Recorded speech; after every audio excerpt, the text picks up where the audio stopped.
Good morning. Welcome to Viewpoint, your program of personalities, politicians, and perspectives.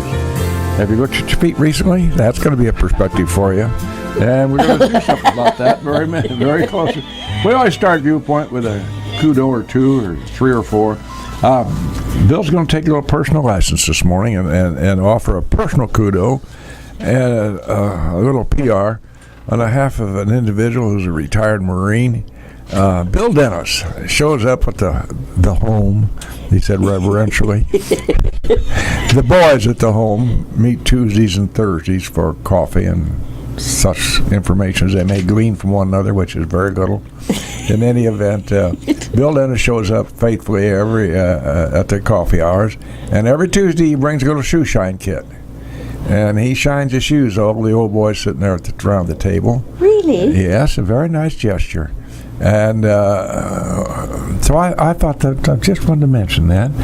Bill is he's a proud Marine. You know, as they say, once a Marine, always a Marine. And he's just come up with a new gig, which I was impressed by yesterday. You know, military services, when they fold the flag and present it to the family. Yeah. So the family goes home, so what the hell are they going to do with that flag? Somebody's going to get it in the family. Excuse me. You almost get all choked up talking about her flag. Anyway. Most families just kind of fold them up and put them up on the closet shelf, and there they stay till the next guy gets it in the family. Well, we've all seen these little cases that they make for flag, triangular cases. So Bill's found those, and he's found a source for them at a significant discount. And matter of fact, I bought two yesterday, one for myself. Hope I don't need it very soon. And one for my brother, which I'm going to mail to him today. That's going to cost him some money because I know it's going to be expensive. In any event, Bill found these triangular flag carriers, which I think is very nice. So I just want to mention that. So let's get on. Go right ahead, Mrs. Busby. I like she owns 50% of the show, doesn't she? Okay. No, I went to the repo, man. I own nothing. I like the part about his having found a source for the flag. What would you call it? Frames. Cases, yeah. Yeah. But the shining of the shoes. That is neat. Thing. Yeah, well, of course, I wear these sandals all the time. We're going to talk about that, too, later this morning. We sure are. So I don't have anything for him to shine. But it's a nice thing. And some of these old boys smile pretty heavy when they get their shoes back off. Well, it finally comes to pass that it's not as easy to bend over as it used to be. Oh, and by the way, we know that, don't we? I noted that a long time ago. We were able to get flags out there at the Christian Village for the duplex apartments, and Bill got the Marine Corps boys together and put them up for us. So those little things that, as the song says, little things mean a lot. Yes, they do. Got the cat out of the door, will you? Well, I know I have to do everything. Are you ambidextrous? Can you let the cat out and introduce Doctor? I'm hardly dexterous, let alone. There you go, kitty. So let's get serious and introduce her. Because she's driven all the way from Sherman. She's very good, and I would like for you to know, Lynn, that himself here has taken it upon himself to go to his fine computer that he just loves. He really does. And get all these not a mutual things for us this morning. Bless his heart. Okay, what are we going to do? So we're going to explore them all morning. Dr. Lynn Dennis is in podiatric medicine. Yes. Well, you said that well. Thanks. She did, didn't she? Well, she's well spoken, isn't she, Jim? What's he picking on me for today, Jim? Did you pay him over? Well, anyway, you know, we don't think so much about our feet, and they work pretty hard, actually, by the end of the day, don't they? They really do. Yeah, and if one comes up hurting, then you suddenly think, oh my gosh, that foot does hurt. And then you seek out Dr. Lynn Dennis, and she can make it better, can't you? Very much so, yes. How did you happen to decide that you wanted to go into podiatry? So, an undergraduate, I was going to be a biomechanical engineer. I wanted to do artificial parts and joints, but I didn't like the engineering part as much as I like people. Yeah. So I love people. And so I have a real need to help people, and podiatry is a great profession as far as that. A person can walk in misery and pain and walk out feeling great instantaneously. Yeah, it's just it makes people feel pretty warm and fuzzy about you. Well, in fact, And me about them too. Yeah. Yes. It is really a very much a service industry, helping especially our seniors stay as mobile and active as they can be and do the things that they want to do. Because if your foot hurts, you start to not do the things you want to do, and your life changes, and you lose quality of life. And that's what most we're of all us about. can't bend over to take care of our own feet. We were just talking about bending over, weren't we? Yeah, exactly. By the way, she just gave me an idea for a possible guest. She mentioned body parts. I have a grandson who sells body parts Oh, really? with prostheses. He sells prostheses for, and then very interesting. He goes right in and stands next to Dr. Dennis while they're operating, and they talk about the patient and maybe talk about baseball scores and other things like that. Sure. But Jerry's involved in selling prostheses, and that's a very, there's a lot of people need those. Oh, my word, yes. So, anyway, Let's talk about our feet. Now, here it is, summer. I looked at mine and that wasn't a very good subject. Oh, I don't. I don't think. You're speechless over these feet, aren't you? Well, I just don't want to offend anybody, but I don't think they're the prettiest part of our body. Really. Mm-hmm. And some people have toes that are splayed this way and that way and up and down. Oh, that's not so. We It's used to just go- not a pretty sight. We used to go to Lincoln Lakes Beach all the time when I was in high school to look at the ladies' feet. Oh, yeah, I bet you did. Dream on. Often I get that, Judy. I'll get people that will come in and they'll say, I hate feet, or I think feet are ugly.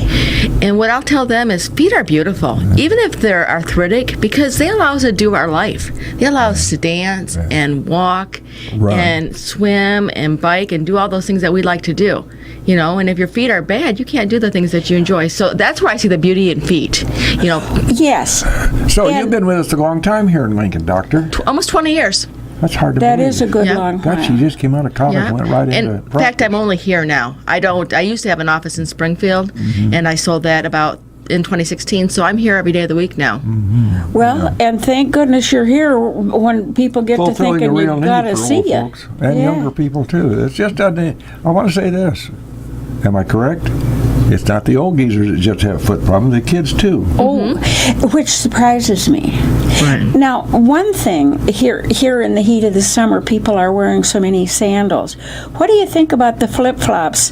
My gosh, my kids used to wear those when they were kids, all the time. And now I see in Bill's extensive information here that that's one of the things you frown on. It is, yes. On Okay, the what's the basis reason for of- that, Doctor?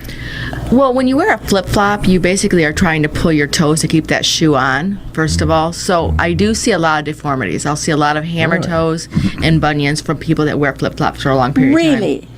And then a lot of heel pain, too, because there is no arch support in there. Oh, No. sure. So by the end of the summer, I'll be seeing a lot of people coming in complaining of their heels hurting. And most of the time, it's just a changing of the shoe gear because that flat $5 flip-flop is causing them a lot of problems. So I absolutely hate flip-flops as a podiatrist, but it keeps me busy. Well- Sure, that's right. Yeah. So I guess I'm thankful for the $5. Love-hate relationship. Yeah. Oh, no kidding. heck. Heck.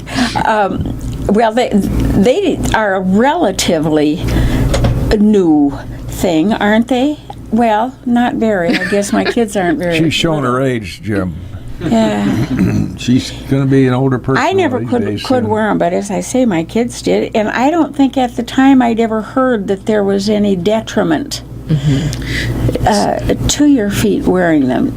So when people come in and they ask about flip-flops, because that's a question I get all the time. They come in and their feet are hurting. I will give them suggestions of different types of sandals to wear. Like a Birkenstock sandal is a good sandal to wear. A Clark is. What I really tell them is to make sure you have that back strap on your shoe. Okay. You know, so that the sandal actually stays on your foot. Yes. Because also flip-flops are a fall hazard. And as we get older, it's more of a chance of falling. So the more the sandal actually sits on your foot, the better off you're going to be. And a little bit of a wedge also helps because it stops that foot from being flat. So those are what I tell people to look for. And I say stay away from flip-flops completely. I'm not a big fan of Crocs either. You know, the flat Crocs. Yeah.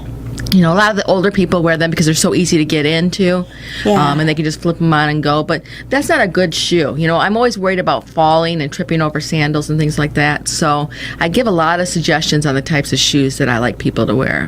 What do you think of sneakers, tennis shoes? Well, there's a whole range of them, okay? Well, I'll bet. So I don't like the flat Keds and things that the kids are wearing. You know, they can usually get away with them. I like Brooks a lot.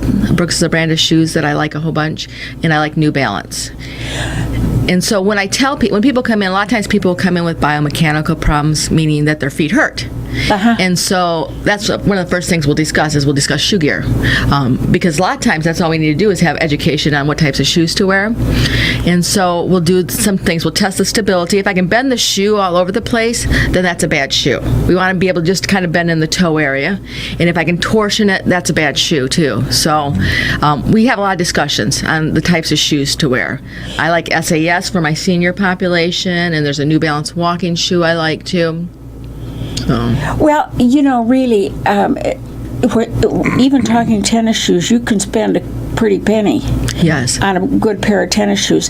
But ultimately, it pays you to pay something for your tennis shoe and not buy the $4.95 ones, right? There's a lot of technology in tennis shoes that you never realize. All those different colors that are on the bottom of the shoes that you think are just for cosmetics, those are actually different like compressionability, you know, so they compress it differently. So when you're walking, that shoe actually tries to biomechanically change the way you walk on some of the good shoes. So there's a lot more than just, you know, different colors that you think there's cosmetic. There's a lot of different barometers of that material. I remember my mom talking about corns, and you know, you don't even hear about them very much anymore. You still do, but the ladies of today don't dress like the ladies of your mother's generation did, where they had to wear the high-heeled shoes and the dresses and the pointed toes. Women are much more casual now, so we don't rub as much. But we still get that, you know, because as we get older and more arthritic, our toes sit up and we'll rub on the tops of them. So corns typically are on the tops of your toes. Oh, really? Yeah, for where the shoe rubs. Let's go to a fad. I don't know whether that's the correct word or not. Steel inserts or magnetic inserts, and you slip them in. You cut them to fit your size, and then slip them in your shoe. Anything about them? What is that? Just a fantasy in somebody's land? You mean like a magnetic? Yeah, I don't believe in that. To be I honest, had a little trouble getting across the street today. I got stuck to a manhole cover. I'll come help you. Well, you see these things, and some people just swear by them. Some people swear at them. Some people just swear, period. Now, we will use steel shanks in shoes. You know, if people have problem with metatarsalgia or they get a fracture, you'll actually put a steel shank in a shoe, which will help. But magnets, no, I don't think so. Metatarsal, that has to do with your arch. It has to do with the front of your feet. Your metatarsals are the bones that basically that connect to your toes. When people come to you because they really have a bad ouchie on their feet, what is the most common source of that? Is it the heel? Is it the arch? It's usually the metatarsals. Or the metatarsals? It's usually the metatarsals, because if you think about your foot, you really bear weight on two spots, on your heel typically and on your metatarsal area. So metatarsals are typically the ones that will get pain or callousing or diabetic ulcerations. And are those 648-5510. Somebody might have a little problem with their feet, and this is a chance. Now, this is your only chance to get a little free advice on that. Otherwise, you have to go to Dr. Dennis, and you're going to pay her $5, which is certainly little enough. But does anybody have something they really need to know about their feet and their walking and mobility. 648-5510, Dr. Lynn Dennis. Doctor, the magnetic things that I just mentioned, is that just a fad in somebody's mind? Somebody thought up an idea for, well, I can make a couple of books and have these made, and Yes. they have no basis in fact whatsoever. No. If we're going to put an insert into your shoes, we're going to put something that actually supports the arch and tries to balance the foot. Yeah. You know, the magnetics, I don't know anything that would work that way. I used to hear people talk about fallen arches. I think I haven't heard a conversation about that for a long time, which is probably just as well. But what is a fallen arch? That means you got flat feet. That's correct. Yep. So basically, when we are young, we typically have an arch. But as we age, the biomechanics change in your foot, either because of weight or injury. The arch falls. And so, you know, you'll start to get heel pain. Probably the term fallen arches is probably now replaced more with plantar fasciitis as a term, because that's what, or pronation. That's what we You feel. can't talk that way on the radio, Doctor. I know those are bad words, aren't they? I've heard that word, though. Which one, the plantar fasciitis? Yes. Yes, it's very, very common, especially this time of the year, because we're active, we're walking, and the shoes, the flip-flops and the improper shoes, and going barefoot makes plantar fasciitis worse. Is that right? Yeah, because the arch is trying to fall, and as the arch tries to fall, it pulls and the band of tissue called the plantar fascia and irritates the heel. So it feels like you've got a knife sticking up your heel because of the arch falling. Is that right? Doctor, what would be one of the most prevalent problems, I guess is the word I want to use, or case, when people walk through your door? What is the most prevalent problem with feet that you see? My patient population is probably diabetic foot care. In the United States, diabetes is increasing substantially with our diets. So I see a lot of diabetic foot care, a lot of geriatric foot care. What that basically means is my diabetic patients come in every 9 weeks, and I trim their toenails, I cut their calluses, and I examine their feet to prevent any problems, you know, preventative maintenance. Well, what's the correlation between diabetes and foot trouble? Okay, so diabetics, when they have elevated blood sugars, it tends to destroy the nerves. So they get neuropathy, which is the inability to feel like they should. So a normal person, if you touch their toe, you can feel it. Yeah. With diabetes, long-term uncontrolled, you'll start to get neuropathy, the inability to feel. So if you stub your toe, if you step on something, you won't feel it all. So there's people that cannot feel even up to their knees. Really? In their hands, yes. So injury happens, yes. And then typically circulation is another issue with diabetes. So they're just more prone to injuring and not healing like they should. So if we can prevent those problems, you know, prevent corns from becoming ulcerations or calluses from becoming ulcerations, we save feet, and that's our goal. Our long-term goal is prevention. You know, you mentioned the word feeling like we should. And if we don't stop for a couple of minutes and recognize our sponsors, they're not going to feel like they should either. They're not going to feel good at all, are they? Go right ahead, Mr. Ash. Welcome back to Viewpoints, a program of personalities, politicians, and perspectives. Our guest this morning, by the way, we appear each Wednesday morning, 8:15 to 0900 hours. And for those of you who just can't make it to the radio in the morning, you can get to YouTube later in the afternoon and be entranced with the beautiful Mrs. Busby sitting to my right. All you have to do is go to YouTube and then just type in Viewpoint. By golly, it'll come up. So if you have a relative in Bangladesh or Boston or somewhere, tell them you want to see an 80-year-old radio entertainer and personality, Mrs. Busby. Well, actually, my aunt in Minneapolis said, I was missing you one day, and she said I turned on the program on her television. Well, she was out there fishing around. She did. Well, Dr. Dennis, we're happy to you take your time out of your morning here to come up and visit with us. I hope you're not missing a couple of clients or two. Judy's got a question which she wants to propound. That means ask, Judy. Oh, thank you. Okay, go ahead. Do real men get pedicures? Yes. Men are ashamed of their feet more than women are. And so men will come into my office. They'll go to regular salons too to get pedicures, but I encourage men to come to the actual office to get pedicures or foot care, because a lot of times the men are a little bit more stubborn or a little bit more self-conscious than the women are. No kidding. I imagine that. You noticed.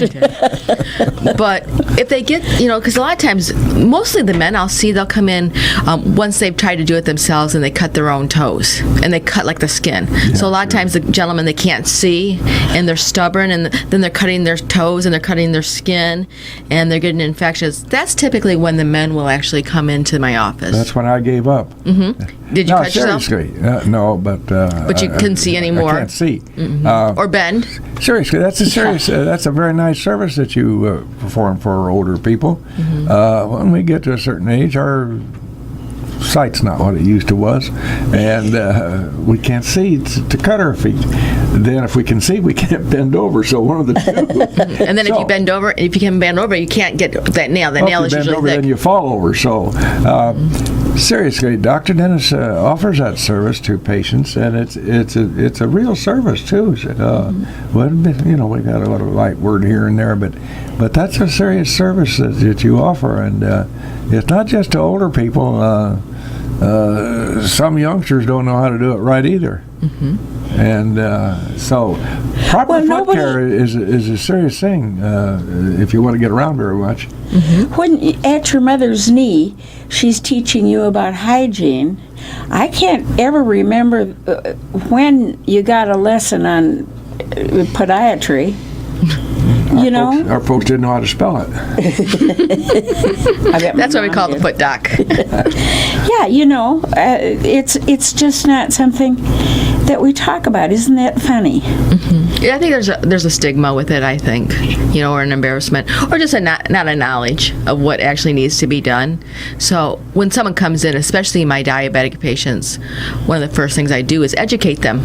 I tell them about foot care, what they can do safely. They can file. Some can still cut some of their nails. How they need to hydrate their feet, clean their feet, because a lot of people don't know that. Believe it or not, people don't. Especially my diabetics. Well, they're down there, and we kind of take them for granted that they're going to get us around the next day. And when they don't, people are surprised. It's kind of like a best friend that lets you down. You don't expect to be let down, but all of a sudden you can't walk. You've got a bad foot, and your life has changed. So, what causes a nail fungus to occur, and does it happen to your hands as well? So it does happen in both areas. Statistically, it happens more in the feet, and the reason. Because why? A couple of reasons. Because of trauma, we think that closed-in shoe hitting the shoe kind of causes it to bleed underneath the nail and causes fungus. And then shoes, you're in a dark covered space, so you're moist and you're dark and you're covered. You do get it in your fingers sometimes too, but not quite as often. I see my farmers seem to get a lot of it in their fingernails too. Yeah. What about barefoot? I know when my kids were little, they liked to go barefoot in the summer. All kids do. Mm-hmm. Yeah. So we do advocate children kind of going barefoot, but as adults, and especially my diabetic patients, we tell them to wear shoes because you have to have a protection from the ground. Yeah, right. So. Now, shoes, that's the important word here. Proper fit is a serious potential for people for not having good Here's feet. Trivia for you. Did you know your feet grow half a size every 10 years? Your feet actually they don't particularly grow in length, but because the arch falls, that falling arch that we talked about, your foot actually does get longer and wider as we age to help surface area, to help spread out, to control our body, to help our body weight in ambulation. So now that you say that, it's true. Yeah. People don't think that. People think that I was a size 7, when I was 20, that at 60 I'm a size 7, and that's not true. You want to believe it. Well, you do want to believe get it. them on, but... Yes. But shoe fitting is an issue, especially nowadays that we don't have a lot of good shoe stores where people can actually go get measured. So the first thing to do in the old days They pull out that device and you put your foot down in Yes. it and they measure it, and so they come up, they go to the shelf and get the right shoe for you because they've measured it. Length and width. We used to have one of the well-known shoe stores in town, Al Shane's. Yep. His slogan was, "We fit feet to keep feet fit." That's a great slogan. Yeah, It really is. which reminds me also, he had an X-ray machine in there, and put- those were verboten. Now you can't use those, I don't think. No. Yeah. Anyway, foot care is a very important thing if you're going to get around at all. And taking most of us, and it wasn't until I got to the age where I needed some help that I realized that that's really an important member of your body. You can't run track anymore at the age of 90, but plus. I was going to say, what? How old? Be truthful. within 5 or 6 years. But seriously, we kind of just accept that they're there and they're going to take care of us, and then suddenly, because of age, for the most part, or diabetes, which is apparently pretty rampant. I don't think I realized that at all. It's a serious business with older people. It is. Let's talk about the little people, the kids. I never thought anything about their feet when they were little. You just washed them, that's all. Yeah. Well, there was always that, yeah. But, they played outside. Sometimes they had shoes on. Sometimes they had those cursed flip-flops on. But unless they'd stepped on something and hurt their foot or stubbed their toe, you just never thought about their feet. What kind of things should we be focusing on where the children's feet are concerned? So children mostly come in for two problems. They come in for ingrown infected toenails called paronychias, where the ingrown nail gets into the skin and it causes an infection. So that's the most common thing I see for children. The second thing I see mostly is warts. Oh, really? A lot of plantar's warts, which both of those problems in kids tend to get bad before they come in because kids get scared and they don't tell their parents. So, they'll have a big plantar's wart and then it'll start hurting, or the parent will notice that they start limping. I hadn't thought about that for more years than I care to admit. But I remember as a kid I had that. How do you get it? I thought warts were a virus. Warts are a virus. And so I don't know exactly how many different viruses are, but there are multiple virus strains. Some cause single warts and some cause mosaic warts, which are warts all over the foot. So they're just viruses, and you just either you get them in the pool or the shower, or you just get them. Just like we get colds and other things, you just pick up a virus and it just gets into the skin. But the reason they're so bad is because on the bottom of the foot, they're almost like a pebble in your foot, and they have nerves and veins and arteries that go there. So they're very painful. And then you walk on them and you start to limp and things like that. So that's why they're so bad there. And the skin is so much thicker on the bottom of the foot that the wart can get so big before it's actually even noticed. Is that right? Now, she wouldn't tell you that if it wasn't right, so don't ask that question. That's a rhetorical. Yeah, that was rude. I'm sorry. That's a rhetorical question. I'm sorry. I don't mind jumping on it. I don't think kids pay any attention. If they could have a plantar's wart and just ignore it and not mention it. If they're busy, active kids like a couple of mine were, I suppose they always had some part that hurt because they were swinging from trees like Tarzan, Dr. Dennis, what about foot surgery? I suppose when you're younger, it's not a big thing on your horizon. But if somebody stubs, let's say an older person stubs a toe and breaks let's say the middle toe, whichever one that is, surgery, that's got pretty tough going, isn't it, to repair that? So most foot fractures heal on their own with proper immobilization. So most of the fractures you do not have to do surgery on. Really? Yes. Ankle fractures and things you do. Now, I don't do those types of surgery, so I send those people out to surgeons that do them. Yeah. Hammer toes, you can have hammer toes, which are toes contracted up, and those will have surgery. And they're pretty pretty straightforward. The hardest one is probably sometimes the bunions. The bunions are hard, because you have to break bones and move them over and pin them. What is a bunion? Let's define really. it. Yeah. So a bunion is a biomechanical deformity in your foot. Basically, the bones between your first and second metatarsal splay open, and because of that, it puts a bump on the side of your foot and the toe drifts over.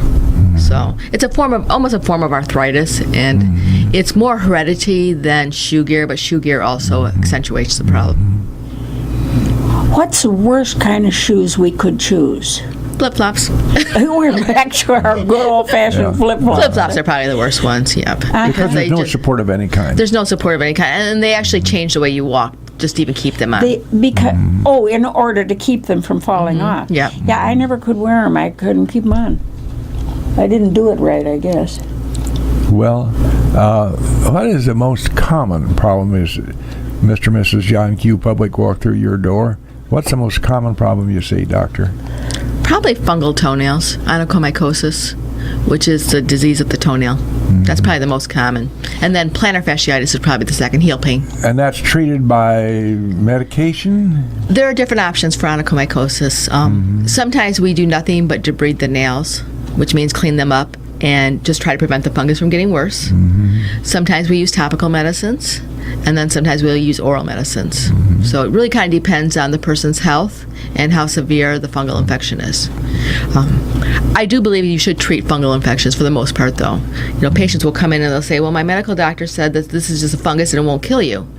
But a fungal infection can lead to a bacterial infection, which can lead to an amputation and bad things, especially with diabetes. So fungal infections need to be addressed because they are an infection. Diabetes is really the enemy of a healthy foot. It is, yes. In the like I said, the average population doesn't realize how many diabetics we are really seeing. Really, our 50 to our 75-year-old population is really just becoming very diabetic. It's the lack of exercise, the food consumptions, and the weight. I don't see it as much in our 90-year-old population or 80 or 90-year-old population. It doesn't seem like diabetes is as prevalent in that population as it is the little bit younger population. Well, we're checking out before we have to get to you. By the way, have you made your funeral arrangements yet? Not a bad idea, by the way. What about children? What's the most important thing a parent should be aware of where the children's foot health is concerned? I think the biggest thing that I see with parents is they don't realize that their kids' feet grow as quickly as they do. Kids are going nonstop, and they'll come in and they'll have an ingrown toenail or they'll have heel pain, and it's the shoes. They haven't checked to see that their kid. Those kids can grow a size just overnight, almost those teenage boys. Yeah. So so they come in and they've got an ingrown toenail or they've got a callus or they've got something rubbing because the shoes don't fit. But as a parent, I know it's hard to find out what size shoe your children wear to get them to the shoe store to get them measured, and so I can appreciate the struggles of getting a good proper shoe for a teenage boy or a teenage girl. Yeah. But just being aware that the shoes, their feet is growing rapidly and check it. So many times we just buy them shoes at the beginning of the year for school, and then we don't really check unless the shoes wear down. So we need to be checking their shoes to make sure, and if they can't get the kid on the foot, just at least look where their toe line is in the shoe. If they're all the way at the end of it, then obviously move up a size. So really, it's up to you to be aware of whether their shoes fit or not up to them because they don't give a toot. Usually they don't. They're going to be more concerned about the style and if they like a pair of shoes, or they're going to just shove it in and go. The teenagers are so busy in their life, or even the kids are. They don't realize that the shoes aren't fitting or how it's shaping their foot. So you got to have lots of room for that foot to spread out.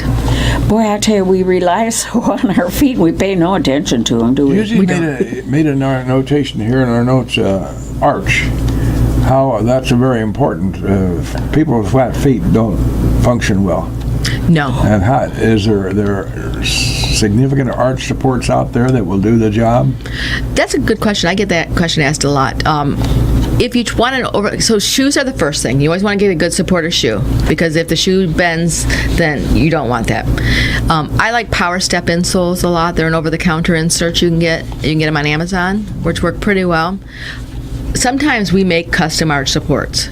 We actually take a mold or a laser scanning of their feet, because then we know exactly how high their arch is, how long their arch is, and it gives them the best biomechanical fit. It's kind of like I tell people, you can go buy a pair of glasses over the counter and put them on and you may be able to see okay, but if you had something specifically made for your foot that knows your body weight, the arch height, the length of your foot, you're going to function better. So a lot of times we'll make a custom arch support. We hear the term, excuse me, you just go right ahead. No, I was just, we had a friend. I have to include her because she pouts all the way home if I don't. I'm a powder. We had a friend, rest his soul, who had what they call flat feet. And he Was did. his name Fuji? No, he had kind of an interesting gait to his walk. Yeah. Now, what's the correlation there? Well, basically, your foot is made to just basically roll. There's a gait pattern. And if you don't use the muscles correctly, you tend to abduct. When you're flat-footed, you tend to abduct and kind of walk duck-footed.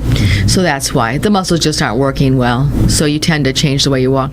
The problem with flat feet is then it's not only the feet, it's the knees and the hips, because you're not ambulating correctly. So now the pressures that should be controlled in your feet are now going into your knees and hips. So a lot of times flat-footed people have a lot of arthritis in their feet and also their knees and their hips and their lower back.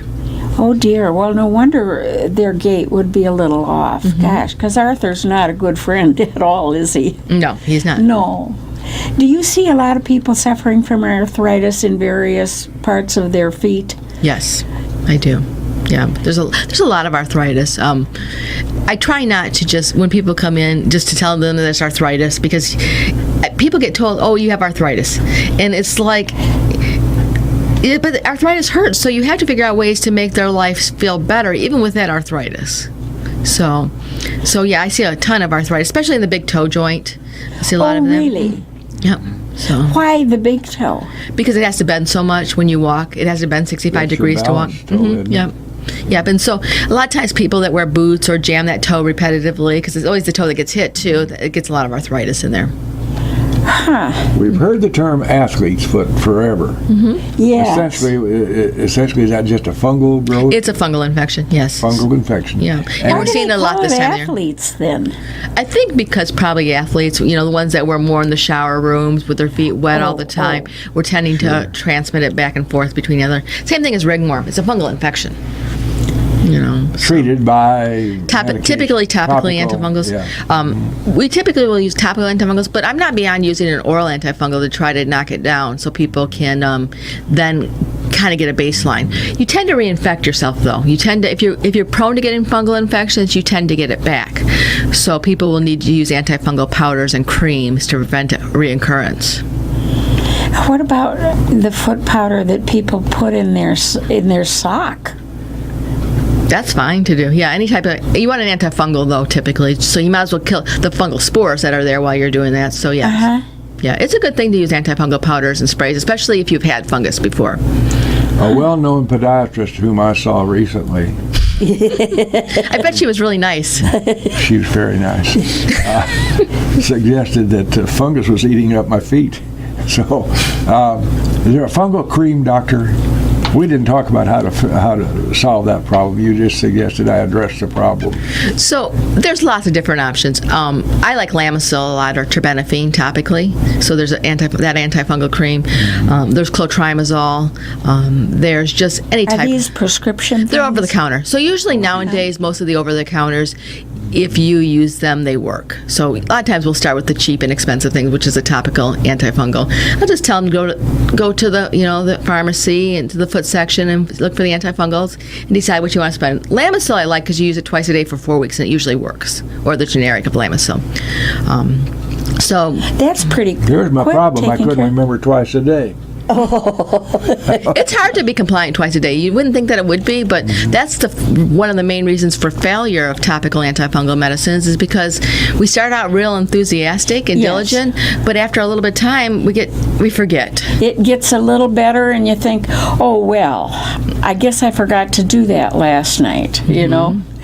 I had a gentleman who came into my office, had horrible fungus on his feet, was starting to eat his feet away like yours, and I finally talked him into, or persuaded him to take an oral antifungal for 10 days. He was the happiest man he's been. He came back about 10 days to 14 days later, and he's like, the fungus is gone on my feet, but this rash that I've had on my body this whole time that I've gone to doctors and dermatologists for 40 years is gone too. It was tinea corpus. Yeah, it's a fungal infection of the skin. So, we think just our feet, but if your body's fighting the fungal infection in the feet, then you can't fight the other infections that are going on. So it's worth makes sense. It's worth it to treat an infection. And then the other thing is if you get a fungal infection in your feet or a cut in your feet, then you can bacterial infection. So that's why we treat fungal infections. Here's something I found that I don't know. I have not a clue. Sky high Louboutins. Huh? I didn't pronounce that correctly at all. Louboutin. Now, what in the world would that? A painful pleasure. Well, I don't think I want to talk about that. I don't know what you were getting onto there. Maybe you shouldn't be on that website. I think we don't want to talk that website, we'll Bill. just bypass that. Okay. Oh, heck. Well, we're not going to get a lot of need for answers to this question, but some people fly a fair amount. Not too many around here in Burtonview and Beeston and Broadwell, but a lot of people. The circulation is bad when we sit in a seat for 8 hours. Yes. What to do about that? So you want to try to do those exercises where you dorsiflex, plantarflex your feet. So move your legs around. You want to try to get up and walk. If you can, get up in the airplane and go to the bathroom, use some excuses on that. And then you want to use compression stockings or socks. You want to use something to keep the thing. Because, we worry about the circulation there, but the problem with flying is you get blood clots. And you can get blood clots in your legs, which actually travel to your lungs and are fatal. Is my memory correct, doctor? Did my father's doctor prescribe socks like that for him because he had high blood pressure? Is there an analogy there? I'm just trying to go back to when my dad had that. So he probably had heart problems, and so he probably had some swelling in his legs. Yes, he did. So, it's not good to have swelling in your legs because then the legs break open and you get bad veins. So we got to get the fluid up so that we can urinate it out. So a lot of times they'll use, my medical doctor will use a water pill also to help with urination to get that fluid out. Because too much fluid makes the heart work harder, and when the heart works harder, it gets tired. Well, I don't need to worry about that. The frequency which I make that trip is high. Well, you're just sweet on Dr. Dennis. Well, there's that to be said, too. Dr. Lynn Dennis has been very kind to come up with us this morning and share instead of spare her knowledge about the thing that keeps us going, mostly our feet. That's a great job for us, and she's there on the curb in the professional park building, and we appreciate. I'll close with one final comment that I like to use on Viewpoint, Dr. Dennis, is be the reason somebody smiled today. Thank you very much for Viewpoint. Thank you, Doctor. Thank you.